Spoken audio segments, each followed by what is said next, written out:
पुस्तक का नाम पाकिस्तान अथवा भारत का विभाजन। लेखक का नाम डॉक्टर B.R. आम्बेडकर। आजकल भारत में मुख्य मुद्दा सवर्ण दलित का है। इसमें कुछ वामसेफी, भीमसेना, संभाजी ब्रिगेड वाले हिंदू विरोधी गतिविधियों में भाग लेते हैं। इनका साथ मुस्लिम और ईसाई मिशनरी देते हैं।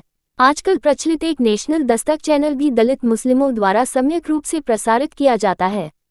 नेशनल दस्तक से अतिरिक्त अन्य मंचों पर भी जैसे कि सोशल नेटवर्किंग साइटों, पत्र एवं पत्रिकाओं में भी दोनों मिलकर आपस में हिंदू समाज के विरोध में अपने लेखों का संपादन करते हैं। वैदिक संस्कृति को आपस में मिलकर नष्ट करना चाहते हैं। यहाँ दलितों को सोचना चाहिए कि मुस्लिम उनके साथ इसलिए नहीं है कि वे दलितों का उत्थान चाहते हैं, बल्कि इसलिए है कि सवर्ण दलितों में फूट हो और हम लोग उसका फायदा उठाकर इससे लाभ उठाएं। दलित समाज जिन अम्बेडकर जी को मानता है वे स्वयं मुस्लिम कट्टरता और मुस्लिम धर्म ग्रंथों के बहुत विरोध में थे।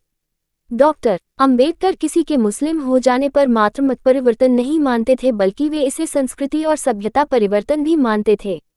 उनका कथन था कि विदेशी मत को अपनाने से व्यक्ति अपनी राष्ट्रीयता को नष्ट कर देता है और जिस विदेशी मत को उसने ग्रहण किया है उसी देश की राष्ट्रीयता का अनुयायी बन जाता है। यही कारण है कि डॉक्टर अम्बेडकर जी ने मतांतरण में किसी विदेशी मुस्लिम और ईसाई मत न ग्रहण करके मात्र बौद्ध मत अपनाया था। अम्बेडकर इस्लाम तुष्टीकरण के भी खिलाफ थे।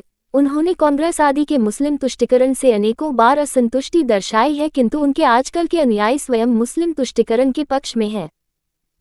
अम्बेडकर ने तुष्टीकरण पर कुछ प्रश्न किए थे जो आज भी प्रासंगिक है। क्या हिंदू मुस्लिम एकता ही एकमात्र भारत की राजनीतिक अभ्युत्थान हेतु आवश्यक थी?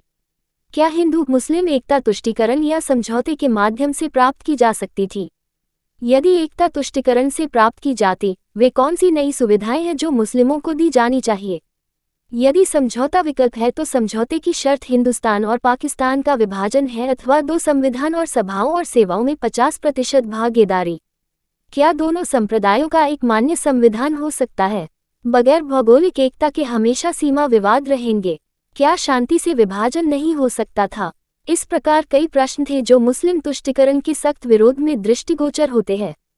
इन्हीं सब कथनों को लेते हुए उन्होंने एक पुस्तक थॉट्स ऑन पाकिस्तान लिखी थी। इसी पुस्तक का द्वितीय संस्करण पाकिस्तान और पार्टीशन ऑफ इंडिया नाम से प्रकाशित हुई। इस पुस्तक में डॉक्टर अम्बेडकर के जो इस्लाम पर मंतव्य थे वे प्रत्येक हिंदू और नवबौद्ध को अवश्य पढ़ने चाहिए।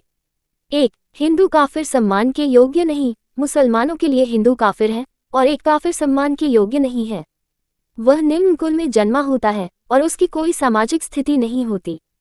इसलिए जिस देश में काफिरों का शासन हो वह मुसलमानों के लिए दारुल हर्ब है। ऐसी स्थिति में ये साबित करने के लिए और सबूत देने की आवश्यकता नहीं है कि मुसलमान हिंदू सरकार के शासन को स्वीकार नहीं करेंगे। 304 तो मुस्लिम भ्रातृभाव केवल मुसलमानों के लिए इस्लाम एक बंद निकाय की तरह है, जो मुसलमानों और गैर मुसलमानों के बीच जो भेद ये करता है वह बिल्कुल मूर्त और स्पष्ट है। इस्लाम का भ्रातृभाव मानवता का भ्रातृत्व नहीं है। मुसलमानों का मुसलमानों से ही भ्रातृभाव मानवता का भ्रातृत्व नहीं है। मुसलमानों का मुसलमानों से ही भ्रातृत्व है। ये बंधुत्व है, परंतु इसका लाभ अपने ही निकाय के लोगों तक सीमित है और जो इस निकाय से बाहर हैं उनके लिए इसमें सिर्फ घृणा और शत्रुता ही है। इस्लाम का दूसरा अवगुण यह है कि यह सामाजिक स्वशासन की एक पद्धति है और स्थानीय स्वशासन से मेल नहीं खाता, क्योंकि मुसलमानों की निष्ठा जिस देश में वे रहते हैं उसके प्रति नहीं होती, बल्कि वह उस धार्मिक विश्वास पर निर्भर करती है जिसका कि वे एक हिस्सा है। एक मुसलमान के लिए इसके विपरीत या उल्टे सोचना अत्यंत दुष्कर है। जहाँ कहीं इस्लाम का शासन है वहीं उसका अपना विश्वास है। दूसरे शब्दों में इस्लाम एक सच्चे मुसलमानों को भारत को अपनी मातृभूमि और हिंदुओं को अपना निकट संबंधी मानने की इजाजत नहीं देता। संभवतः यही वजह थी कि मौलाना मोहम्मद अली जैसे एक महान भारतीय परंतु सच्चे मुसलमान ने अपने शरीर को हिंदुस्तान की बजाय यरूशलेम में दफनाया जाना अधिक पसंद किया। 3. एक सांप्रदायिक और राष्ट्रीय पसंद किया। 3. एक सांप्रदायिक और राष्ट्रीय मुसलमान में अंतर देख पाना मुश्किल। लीग को बनाने वाले सांप्रदायिक मुसलमानों और राष्ट्रवादी मुसलमानों के अंतर को समझना कठिन है। यह अत्यंत संदिग्ध है कि राष्ट्रवादी मुसलमान किसी वास्तविक जातीय भावना, लक्ष्य तथा नीति से कांग्रेस के साथ रहते हैं, जिसके फलस्वरूप वे मुस्लिम लीग से पृथक पहचाने जाते हैं। ये कहा जाता है कि वास्तव में अधिकांश कांग्रेसजनों की धारणा है कि इन दोनों में कोई अंतर नहीं है और कांग्रेस के अंदर राष्ट्रवादी मुसलमानों की स्थिति सांप्रदायिक मुसलमानों की सेना की एक चौकी की तरह है। ये धारणा असत्य प्रतीत नहीं होती।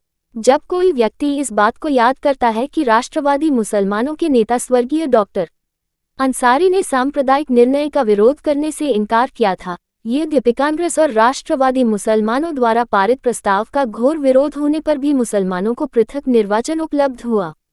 प्र 414-415-4 भारत में इस्लाम के बीज मुस्लिम आक्रांताओं ने बोए। मुस्लिम आक्रांता निस्संदेह हिंदुओं के विरुद्ध घृणा के गीत गाते हुए आए थे, परंतु वे घृणा का वह गीत गाकर और मार्ग में कुछ मंदिरों को आग लगाकर ही वापस नहीं लौटे।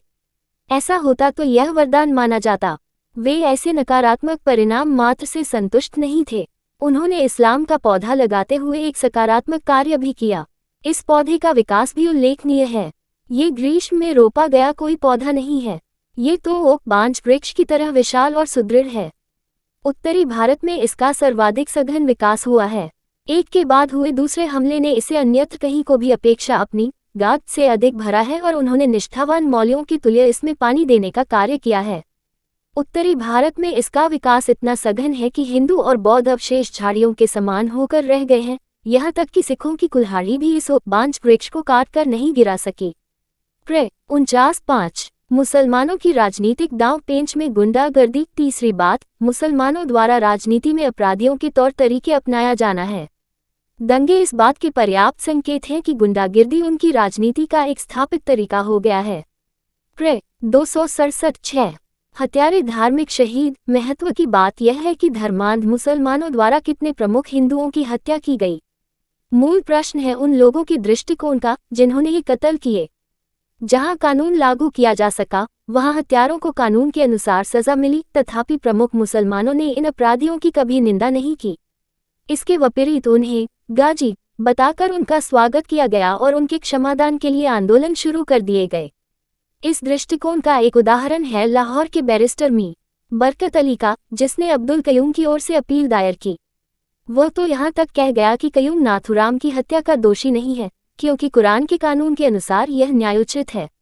मुसलमानों का ये दृष्टिकोण तो समझ में आता है, परंतु जो बात समझ में नहीं आती वह है श्री गांधी का दृष्टिकोण। प्र 147-148-7 हिंदू और मुसलमान दो विभिन्न प्रजातियां। आध्यात्म की दृष्टि से हिंदू और मुसलमान केवल ऐसे दो वर्ग या संप्रदाय नहीं है जैसे स और कैथोलिक या शैव और वैष्णव, बल्कि वे तो दो अलग अलग प्रजातियां हैं।